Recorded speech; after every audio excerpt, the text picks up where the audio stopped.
Hello বন্ধুরা, কেমন আছো সবাই? আশা করি সবাই ভালো আছো, আমিও ভালো আছি।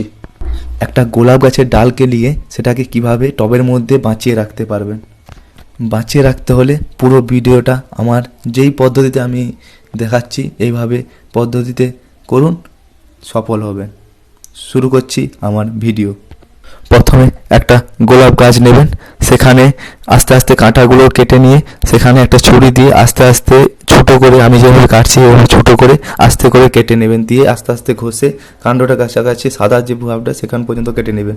তারপরে একটা টমেটো নেবে, টমেটো আমি যেভাবে কাটছি এইভাবে টমেটো কেটে নেওয়ার পরে একই সঙ্গে জোড়ে দেবেন। জোড়ানোর পরে সেটাকে একটা প্লাস্টিক গ্লাস নিতে হবে, প্লাস্টিক গ্লাসটাকে আর মাঝামাঝি করে একটা কাঁচি দিয়ে কেটে নিতে হবে। কেটে নেওয়ার পরে সেটাকে আস্তে করে তারপরে সেই গ্লাসটাকে তার মধ্যে লাগিয়ে দিতে হবে। লাগানোর পরে একটা দড়ি বা হাতের পাশে যেটা পাবেন সেটাকে দিয়ে লাগিয়ে দেবেন। সেই গ্লাসটার ভেতর মাটি, তারপরে গোবর, কিছু ইউরিয়া, সার টার দিয়ে একসাথে মিক্সড করে গ্লাসটার মধ্যে দিয়ে দিতে হবে।